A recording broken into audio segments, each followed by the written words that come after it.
Look, Tesla's market share will come down. The question is, how much does it come down? And if you're a Tesla bull, you're looking at the prospects of them entering into new markets and having even greater success than they, possibly could imagine at this point. My first Apple product was an iPod. Today, my family owns 20 plus devices from Apple. And so they hooked me with that iPod, and they were able to sell me, really what locked it in was the iTunes that then allowed an easier, a better experience, if you will, that allowed me to kind of buy more of those devices. And so if we look at Tesla and the early adoption, they have about 20% market share on the EV side of things globally, if you will. And I agree, their market share is likely to come down. The question is around timing. But will they be able to use that market share to pull in that brand, that understanding of people saying, hey, Tesla's about quality. They understand this,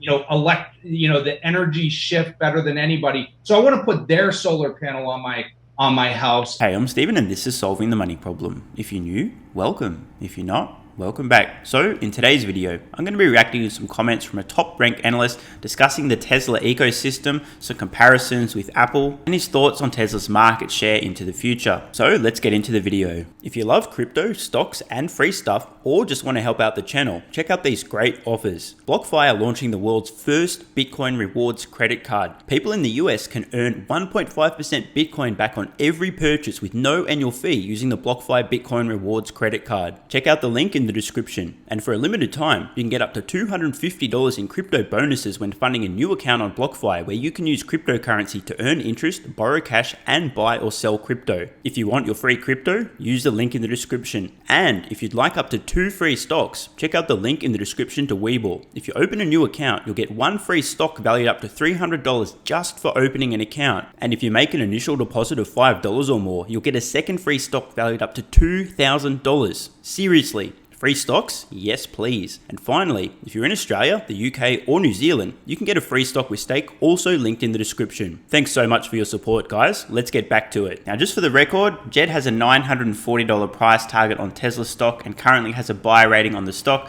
I'm personally at $1,100 per share. A little bit of a difference in opinion there. However, that being said, Jed is still one of the more bullish analysts when it comes to Tesla stock on Wall Street. And as always, credibility matters, so let's have a look at Jed's track record. So here we are once again on tipranks.com, checking out Jed's profile. Wall Street laughing stock. Oh, f my life, I did it again. Every time. Alright, let's fix that. There we go. Sorry, my bad, guys. It's just like muscle memory now, I just can't help it. So we can see that Jed, by the way, for those of you who are confused, wait, Jonathan? That's his nickname, Jed Dorsheimer, so it's the same guy. Ranked 235 out of 7,689 analysts on tipranks.com. A little bit better than a coin toss in terms of the ratings, but overall the average return over 30%, so not too bad. Now, let's look at his track record on Tesla stock in particular, because honestly, nobody watching this gives a flying f about his ratings on any other stock. So what has he had to say about Tesla over the past few years?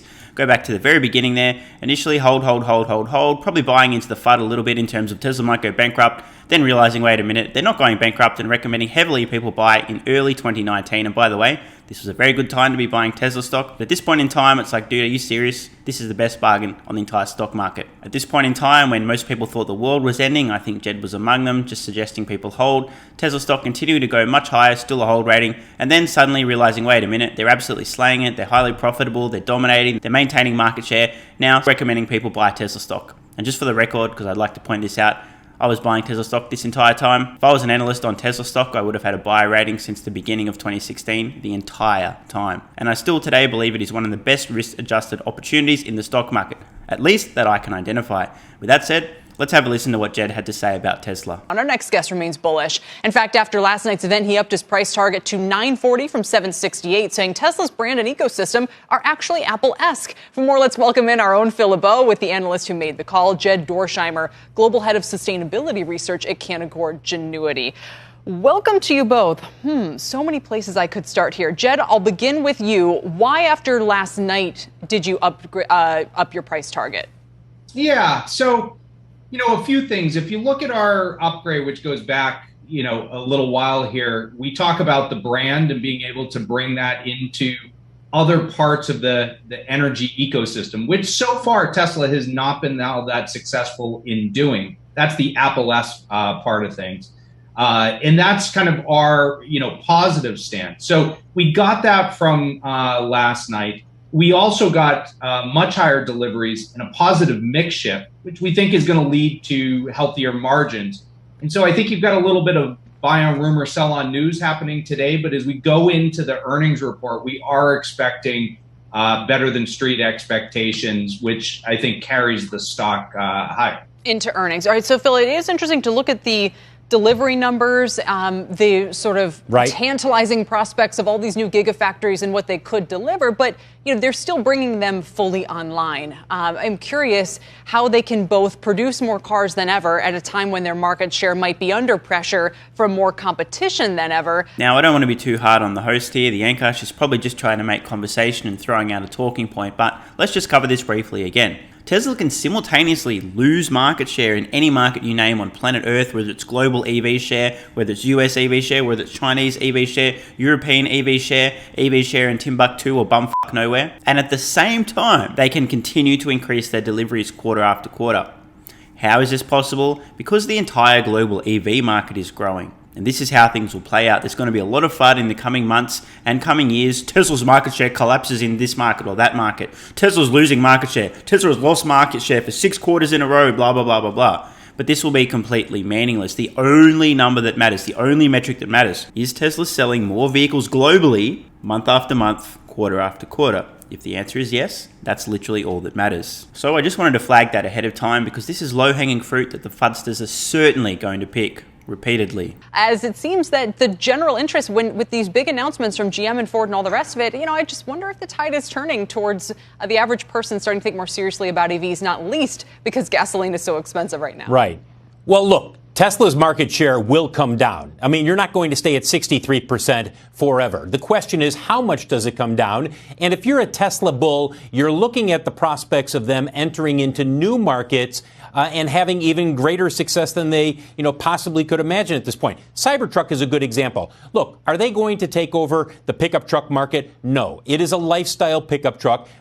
That is a dangerous prediction there from Phil. Now, look, it's hard to know for sure how well the Cybertruck will sell, but we do have some data points. There is, of course, the public reservation tracker, which indicates there's well in excess of 1 million reservations for the Cybertruck already. Now, certainly not all of these will convert to sales, but at the same time, not everyone who buys a Cybertruck has already reserved one. I've explained at length in previous videos, check out the card in the corner, discussing the utilitarian nature of Cybertruck. A lot of people initially put off by the appearance of the truck, failing to understand that this is a world-class pickup truck. Unless you need a flatbed in your pickup truck, Cybertruck will meet your needs equally well, if not better, than practically any other model on the market.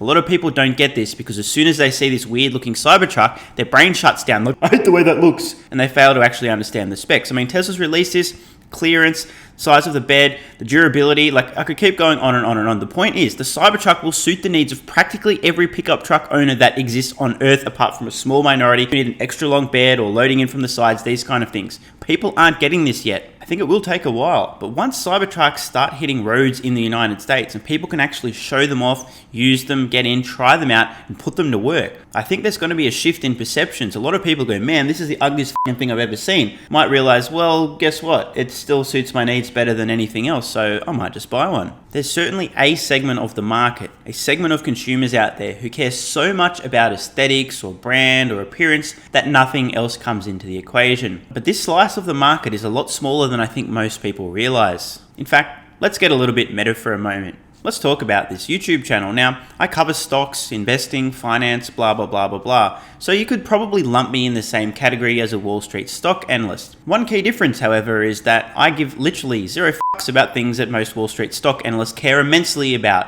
When was the last time you guys or girls saw me wearing a suit? Literally never. I shave when I feel like it, not every time I'm appearing on the screen. I film with a potato and I literally have the world's worst haircut. So bad it's good. Yet people still watch this channel. Why would that be? I do so many things wrong in terms of appearance, yet people are still tuning in.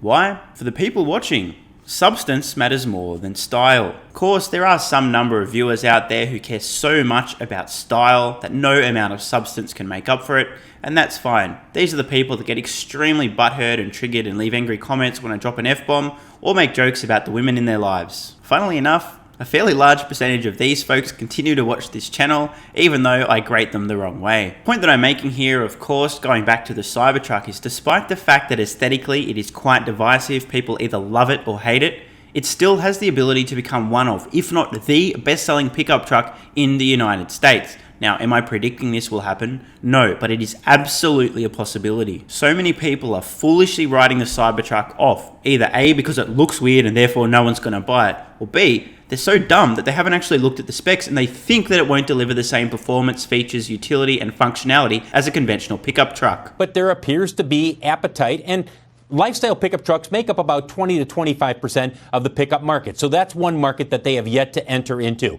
They also believe that the Model Y could ultimately become the best-selling vehicle in the world. And for a point of reference, the best-selling vehicle in the world on an annual basis is the Toyota Corolla. So they believe that they can get there. If that happens, boy, there's a lot of profitable sales in their future. And remember, the Berlin Gigafactory coming online, that should help them immensely in Europe. Yes. And so, Jed, let's talk about how much of your price target, again, it's now 940, is predicated on higher vehicle sales, and how much is predicated on this Apple ecosystem, which, to fully explain to everybody what you're talking about, is kind of this all-in-one energy ecosystem where they have, solar panels on your roof that generate energy that then can power your EV and all the rest of it. What's the relative importance of those two systems to Tesla's valuation? Sure. So just to take a step back, let me clarify the Apple S. What I mean by that is, my first Apple product was an iPod. Today, my family owns 20 plus devices from Apple. And so they hooked me with that iPod, and they were able to sell me, really what locked it in was the iTunes that then allowed an easier, a better experience, if you will, that allowed me to kind of buy more of those devices. And so if we look at Tesla, in the early adoption, they have about 20% market share on the EV side of things globally, if you will. And I agree, their market share is likely to come down. The question is around timing. But will they be able to use that market share to pull in that brand, that understanding of people saying, hey, Tesla's about quality. They understand this, right. The energy shift better than anybody. So I want to put their solar panel on my house. Now, this is a really important and very valid point here from Jed. Over time, as the solar and home battery markets scale up, never mind the potential of Tesla HVAC products in the future, do you think it's likely that a Tesla customer who's literally in love with a vehicle that they own, they've got one or two Teslas at home, they love the vehicle, the features, the functionality, the software, the entire user experience, do you think if one of these people goes, I might get some solar panels, maybe it's time for a home battery, you know what, we need to update our HVAC system. How many of these consumers will automatically go to Tesla for the product without even thinking about it because they know the quality of the experience, the product, and the technology they're going to get? Never mind the ability that Tesla can seamlessly integrate these technologies with one another. The comparisons between Tesla and Apple and their respective ecosystems is an extremely valid one. Just out of interest, I'm sure there's a lot of Apple fanboys and fangirls watching. Let me know if you ever entered the Apple ecosystem. What was the first Apple product you bought? And today, how many Apple products do you have? What are they? Let me know in the comments below. In my own case, until recently, I was extremely frugal and flat out refused to pay for Apple's overpriced products. But what a difference a few years can make. As I'm recording this to you guys now, we've got an iMac there that I'm filming on. I've got an iPhone over here to the left. Got some headphones over here, more Apple stuff, and I'm also looking at an iPad as I record this. What's that, like half a dozen Apple products right there, just within my reach as I record this. Why I spend such an obscene amount of money buying products from a single company? There's two reasons. One, the brand. I know what I'm in for. These are literally the best headphones I have ever used in my life, by miles, hands down. They're ridiculously expensive, but guess what? I love my music and there's no better experience that I've personally found. The other reason is how seamlessly these products integrate. Anyway, that's enough of my Apple commercial, but the point is, Jed really does have a point here. This ecosystem, this one product hooks you in and then next minute you're buying other products from the same company because you know the reputation, the quality and the seamless integration, he's bang on. And I would remind people that there is an aggressive marketing campaign going on by Tesla right now on that non-EV side of things. It's still relatively low and from a low base. And we're about 2x the street as we look out a couple of years in terms of what's in our model. Got it. So we think that that is going to eventually segue to these other areas. And I generally agree with the other gentleman on many of those points. Well, and again, it's probably why they were quick to backtrack on raising the cost of solar roofs that people had already signed contracts for, if this is such an important part of growth to them. Phil, I just want to quickly mention that midnight tonight is kind of an important moment for Tesla because, you know, if you've got a perfect 100 score, I think this is when we start. Does this mean that we're going to have cars full self-driving out there in the public? Well, it's the beta version. It's the latest beta version of the full self-driving technology, of the software. It'll be downloaded. They think about 1,000 people will get this software, which they say allows you to do. Now, they're very careful about this. They do not come out and say that it is level 4 autonomous vehicle driving.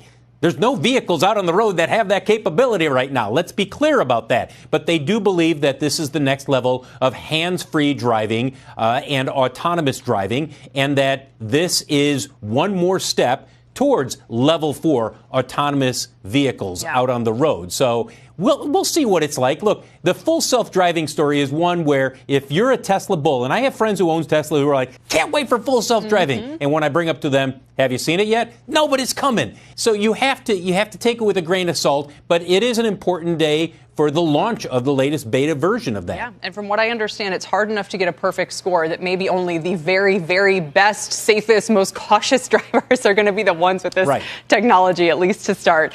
Very interesting to see what happens. Phil LeBeau, Jed Dorsheimer, thank you guys both so much for being here to talk Tesla today. You know, I've got to say, I'm actually kind of impressed. I think CNBS are educating themselves slowly about what Tesla's doing. Level of understanding of how the FSD beta rollout would work there. Relatively impressive for a mainstream finance media outlet. So I hope you guys and girls have enjoyed this video. As I said, I think the comparison between Apple and Tesla in terms of the ecosystem, the integration, the cross-sell and the upsell for products, completely valid. And just finally, for a little bit of fun, make a prediction in the comments below. When do you think Tesla's market cap, Tesla's valuation will first exceed that of Apple? I'm Stephen Mark Ryan, this is Solving the Money Problem, and I love you all. And don't forget the BlockFi Bitcoin Rewards credit card where you can earn 1.5% Bitcoin back on every purchase. There's a link in the description. You can also earn up to $250 in crypto bonuses when funding a new account on BlockFi, also linked below. And finally, don't forget your free stocks with WeBull and Stake, also linked in the description. These great offers also help out the channel. Thanks so much for watching. Let me know your thoughts in the comments below. And of course, if you have any ideas for future videos, let me know. I read all your comments. P.S. If you're still watching, you're awesome. If you'd like early access, exclusive videos, regular Q&As, our private Discord server and more, consider supporting the channel at patreon.com/solvingthemoneyproblem so I can keep creating content for you guys. There's a link in the description. You can now also become a member of the channel for some exclusive perks. To learn more, click the join button next to subscribe. And don't forget to check out our merch store. Either way, the best form of support is you being here and watching, so thanks again.